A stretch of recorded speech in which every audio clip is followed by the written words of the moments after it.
Capítulo 14. O Convênio de Bahá'u'lláh. Nos capítulos precedentes, tenho tentado traçar o nascimento e o progresso da fé associado com o Bab Bahá'u'lláh durante os primeiros 50 anos de sua existência. Se me estendi em demasia sobre os acontecimentos relacionados com a vida e a missão destes luminares gêmeos da revelação Bahá'í, se em ocasiões me tenho permitido fazer uma narrativa demasiada do circunstancial de certos episódios relacionados com seus mistérios, é unicamente porque esses acontecimentos proclamam o início e assinalam o estabelecimento de uma época que futuros historiadores haverão de aclamar como o período mais heróico, mais trágico e mais momentoso da era apostólica da dispensação Bahá'í. Em realidade, o relato que as décadas subsequentes do século em revista desvelam ante nossos olhos é apenas a crônica das múltiplas evidências da irresistível operação daquelas forças criadoras que o transcurso de 50 anos de quase ininterrupta revelação liberara. Um processo dinâmico divinamente impulsionado, detentor de potencialidades jamais sonhadas, de âmbito universal e cujas consequências finais iriam transformar o mundo, fora posto em movimento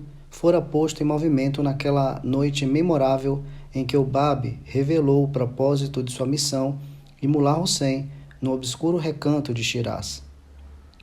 Adquiriu o ímpeto tremendo com os primeiros indícios da revelação de Bahá'u'lláh que alvorecia em meio às trevas do Siarchal de Teherã. Foi ainda mais acelerado pela declaração de sua missão nas vésperas do seu banimento de Bagdá. Evoluiu para um clímax com a proclamação dessa mesma missão durante os anos tempestuosos do seu exílio em Adrianópolis. Revelou-se o pleno significado quando o autor dessa missão emitiu suas históricas exortações, apelos e advertências aos reis da terra e aos chefes eclesiásticos do mundo. Foi finalmente consumado pelas leis e estatutos que ele formulou, pelos princípios que enunciou e pelas instituições que prescreveu durante os últimos anos de seu ministério na cidade-prisão de Aca. A fim de se dirigir e canalizar essas forças destacadas por este processo de origem celeste e no intuito de se lhes assegurar o funcionamento contínuo e harmonioso depois de sua ascensão, era claramente indispensável um instrumento divinamente prescrito, dotado de autoridade indiscutível e organicamente ligado ao próprio autor da revelação. Esse instrumento fora expressamente providenciado por Bahá'u'lláh através da instituição do convênio, instituição que ele estabelecera firmemente antes de sua ascensão. Esse mesmo convênio, ele o antecipara no Kitab Aqdas, e lhe fizera alusão ao dar o último adeus aos membros da família que haviam sido chamados para junto de seu leito, nos dias que precederam a ascensão. Também o incorporara a um documento especial que designou como o livro do meu convênio, o que confiou durante a última doença ao filho mais velho, Abdu'l-Bahá. Escrito inteiramente de seu próprio punho, deslacrado no 9º dia após a sua ascensão e na presença de 9 testemunhas escolhidas dentre seus companheiros e os membros de sua família, e lido subsequentemente na tarde deste mesmo dia, diante de um grupo grande reunido no mais sagrado túmulo, que incluía seus filhos, alguns de seus dos parentes do Bab, peregrinos, barrais e residentes. Este incomparável e histórico documento, designado por Bahá'u'lláh como sua maior epístola, e por ele mencionado em sua epístola ao Filho do Lobo como o livro carmesim, não encontra paralelo nas escrituras de qualquer revelação anterior, não se excluindo a do próprio Bab, pois em parte nenhuma dos livros pertencentes a quaisquer dos sistemas religiosos do mundo, nem sequer entre os escritos do autor da revelação Babi, vemos um só documento que estabeleça um convênio dotado de uma autoridade comparável àquela da aliança que Bahá'u'lláh mesmo instituíra. Tão firme e poderosa é esta aliança, afirmou aquele que é o seu centro designado, que desde o princípio do tempo até o dia presente Nenhuma era religiosa produziu igual. Está indubitavelmente claro, disse ele ainda mais, que o eixo da unidade do gênero humano não é outro senão o poder da aliança. Sabe tu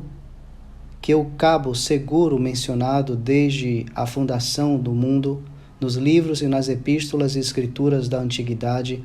não é senão a aliança e o testamento. E ainda, a lâmpada da aliança é a luz do mundo,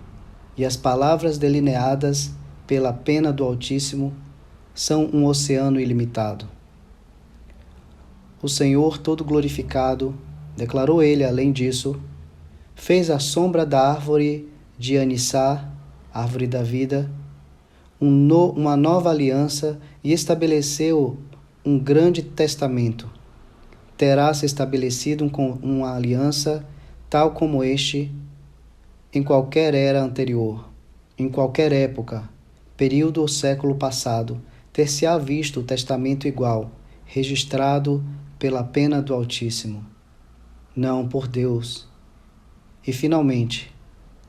o poder da aliança é como o calor do sol que vivifica e promove o desenvolvimento de todas as coisas criadas que há na terra. A luz da aliança, de modo igual, educa as mentes, os espíritos e os corações e as almas dos homens. A essa mesma aliança tem ele em seus escritos se referido como o testamento concludente, a balança universal, o ímã da graça de Deus, o estandarte erguido, o testamento irrefutável, a toda poderosa aliança cuja igual as sagradas eras do passado jamais testemunharam, e uma das feições distintivas deste mais poderoso ciclo. Louvado pelo escritor do Apocalipse como a arca de Deus, de seu testamento, associado com a reunião embaixo da árvore de Anissá, árvore da vida, mencionado por Bahá'u'lláh em Palavras Ocultas, glorificado por ele em outras passagens de seus escritos, como a arca da salvação e como a corda estendida entre a terra e o reino de Abha, este convênio, esta aliança, foi legada à posteridade em uma vontade e testamento que, juntamente com o Kitab Aqdas e algumas epístolas, nas quais o grau e a posição de Abdu'l-Bahá são inequivocamente revelados, constituem os principais baluartes designados pelo próprio Senhor do Convênio para, após sua ascensão, proteger e apoiar aquele nomeado o centro de sua fé e o delineador de suas futuras instituições.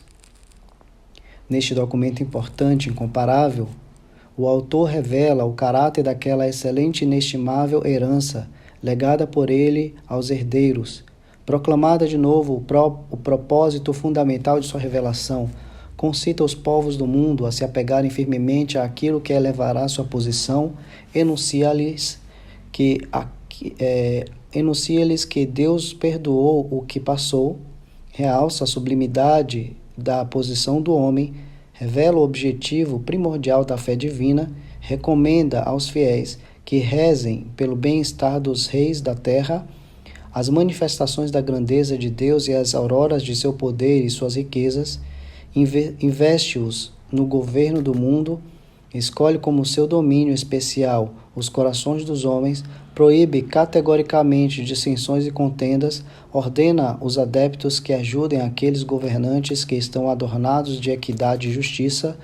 e manda em particular os Agsans, seus filhos, que meditem sobre a grande força e o poder consumado que jazem ocultos no mundo da existência.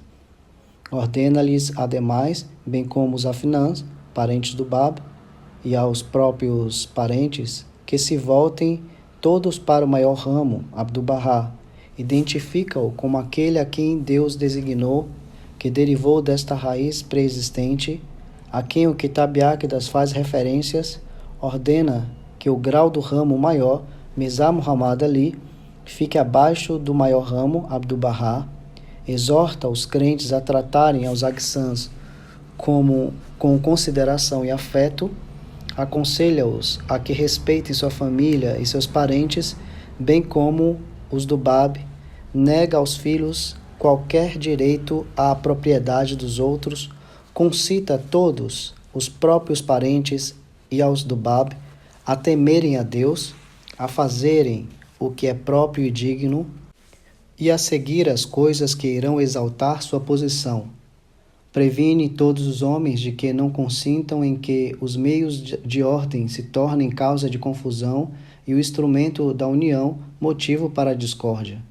E conclui com uma exortação em que convida os fiéis a servirem a todas as nações e se esforçarem pela melhoria do mundo. Este posto único e sublime conferido a Abdu'l-Bahá não surpreendeu e, na verdade, não poderia surpreender a aqueles companheiros de exílio que tinham tido por tão longo tempo o privilégio de observar sua vida e conduta, nem aos peregrinos a quem fora dado, embora de passagem, o contato pessoal com ele, nem seguramente ao vasto círculo de fiéis que em terras distantes lhe vieram a reverenciar o nome e apreciar as obras, nem ainda ao largo número de seus amigos e conhecidos que na Terra Santa e países circunvizinhos estavam já bem familiarizados com a posição que ele ocupara durante a vida do pai. Foi ele cujo nascimento auspicioso ocorreu naquela noite inolvidável, quando o Bab desvelou a seu primeiro discípulo, Mullah Hussein, o caráter transcendental de sua missão. Foi ele quem, criancinha ainda, sentado no regaço de Tahirih, registrara o empolgante significado do desafio comovedor que aquela indomável heroína havia dirigido a seu condiscípulo, o erudito famoso Wahid. Foi ele cuja alma terna fora ferida com a inabalável visão de um pai macilento, desgrenhado, carregado de correntes, na ocasião de uma visita ao Siorchal de Teherã, quando era ainda menino de 9 anos. Foi contra ele, criança ainda, que, enquanto seu pai jazia preso naquela masmorra,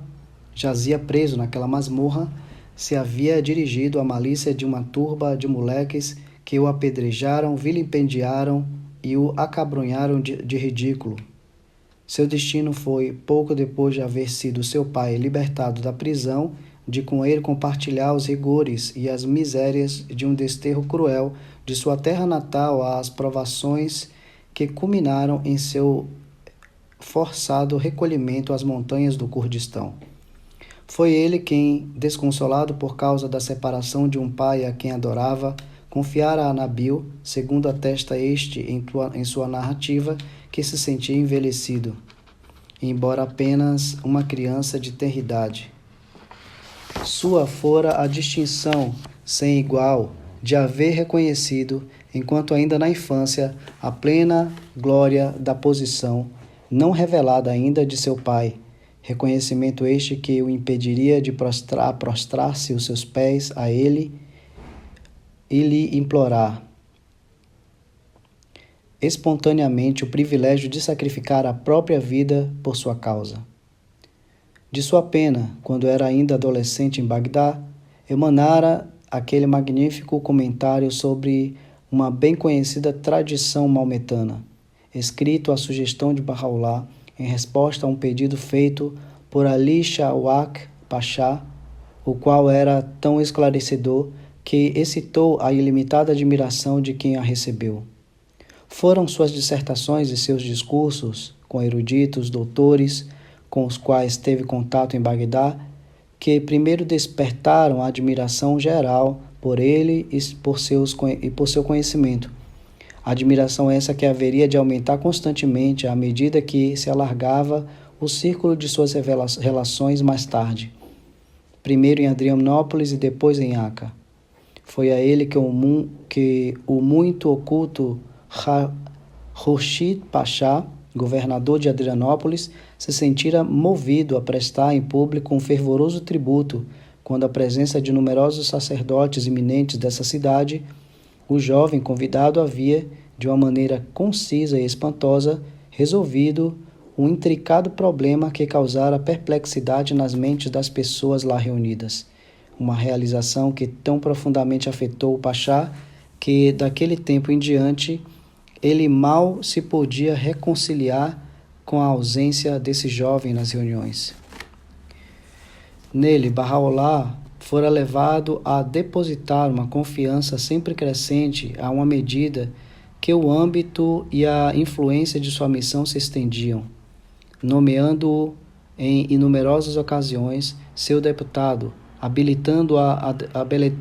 a defender sua causa perante o público, destinando-lhe a tarefa de transcrever suas epístolas, permitindo-lhe que assumisse a responsabilidade de o proteger dos inimigos e investindo-o na função de vigiar e promover o interesse dos companheiros de exílio e amigos. Foi ele o comissionado para promover, assim que as circunstâncias o permitissem, a delicada e importantíssima tarefa de adquirir o local que iria servir como lugar de descanso permanente do Báb, bem como para assegurar o perfeito traslado de seus restos mortais para a Terra Santa, e erigir-lhe um sepulcro adequado no Monte Carmelo. Foi ele o instrumento mais importante na obtenção dos meios necessários para a libertação de Bahá'u'lláh de seu encarceramento de 9 anos, dentro dos muros da cidade de Aca, bem como permitir-lhe gozar, no entardecer da vida, algo daquela paz e segurança das quais fora privado durante tanto tempo. Foi através de seus esforços incansáveis que o ilustre Babi obteve a concessão de suas entrevistas memoráveis com Bahá'u'lláh, que a hostilidade demonstrada por vários governadores de Aca para a comunidade exilada se transmutaria em estima e admiração, que a aquisição de propriedades adjacentes ao mar da Galileia e ao rio Jordão fora efetuada, e que a apresentação mais eficaz e valiosa da fé em seus primórdios, bem como de seus preceitos, fora transmitidas à prosperidade, através da recepção extraordinariamente cálida que lhes concederam quando a sua visita a Beirute, através de seu contato com Midhat Pasha, ex-grão-vizir da Turquia, e da sua amizade com Aziz Pasha, que conhecera em Adrianópolis e que fora subsequentemente promovido ao posto de vali, e por meio de seu trato constante com funcionários, notabilidades e eclesiásticos de prestígio, os quais em números crescentes procuravam a sua presença durante os anos finais do ministério de seu pai, foi que ele lograra êxito no levantamento do prestígio da causa de que era campeão a um nível que jamais atingira. Só a ele foi outorgado o privilégio de ser chamado o Mestre, uma honra da qual seu pai tinha rigorosamente excluído todos os outros filhos. Aquele pai extremoso e infalível o havia escolhido para conferir-lhe o título único de Sirullah, o mistério de Deus. Uma designação tão apropriada a quem, embora essencialmente humano e ocupando uma posição radical e fundamentalmente diferente a de Bahá'u'lláh e do seu precursor, podia ainda pretender ser perfeito exemplar de sua fé, ser dotado de conhecimentos sobre-humanos e ser considerado como espelho imaculado que reflete sua luz. Enquanto em Adrianópolis, esse mesmo pai, na Suri Guz, Epístola do Ramo, a ele se referiu como este ser sagrado e glorioso, este ramo de santidade, como o braço da lei de Deus, com seu maior favor aos homens, como sua mais perfeita graça a eles conferida,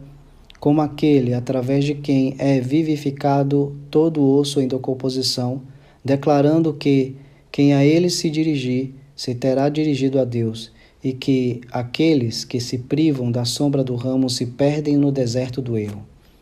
E ele, enquanto ainda nessa mesma cidade, lhe fez referências em uma epístola endereçada a Haji Muhammad Ibrahim Khalil, como aquele entre seus filhos de cuja língua Deus fará emanarem os sinais de seu poder, e aquele que Deus escolheu especialmente para sua causa. Em período posterior, o autor do Kitab Aqdas, em uma célebre passagem subsequente elucidada no livro de Meu Convênio, A ele conferiu a função de interpretar seus escritos sagrados, proclamando ao mesmo tempo aquele a quem Deus designou, derivado desta raiz antiga. A ele, em uma epístola revelada durante esse mesmo período e endereçada a Mizar Muhammad Juli Sabzivari, se referia como o golfo que emanou deste oceano, o qual abrangeu todas as coisas criadas, e aos seus seguidores ele ordenara que lhe volvessem suas faces.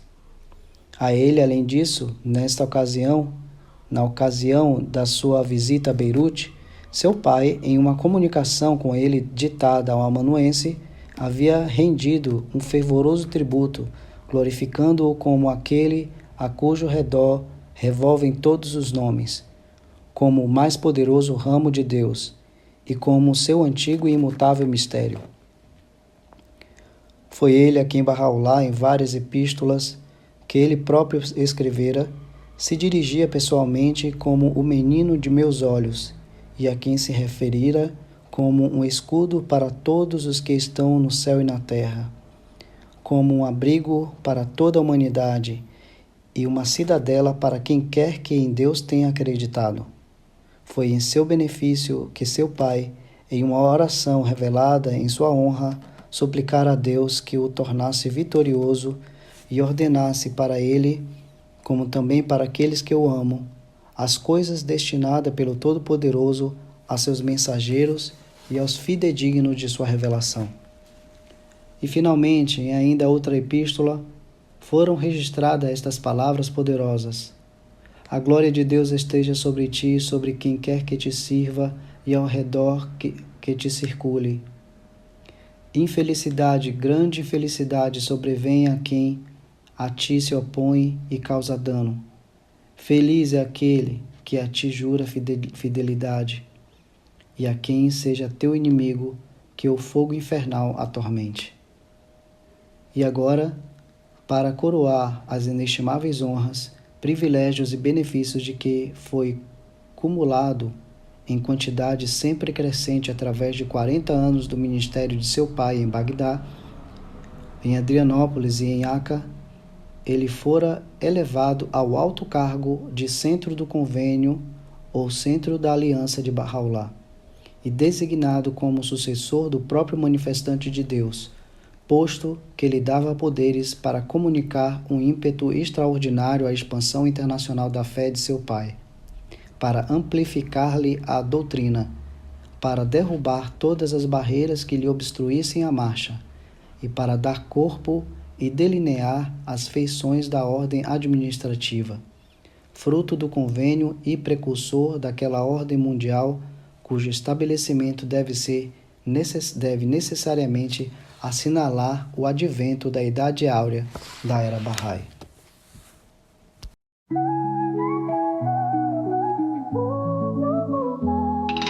Brillan las luces del alma, son días de gracia y amor. El cielo se viste de gloria con cada ofrenda y acción. Momentos de abrir el corazón para dar y compartir,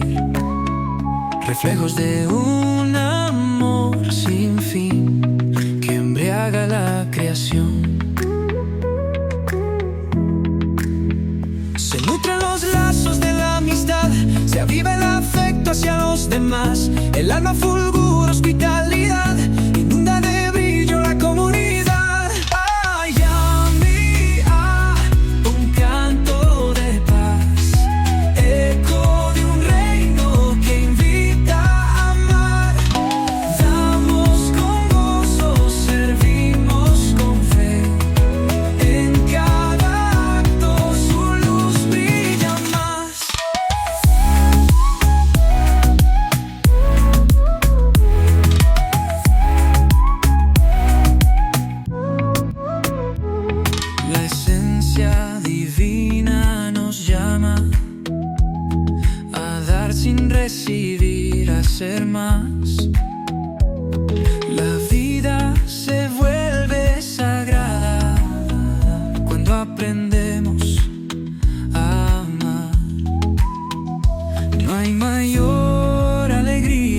que el placer de regalar,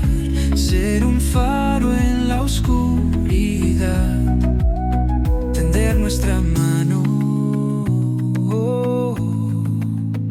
Se nutren los lazos de la amistad, se aviva el afecto hacia los demás, el alma fulgura hospitalidad, inunda de brillo la comunidad. Ay, amiga, un canto de paz, eco de un reino que invita a amar. Damos con gozo, servimos con fe, en cada acto su luz brilla más.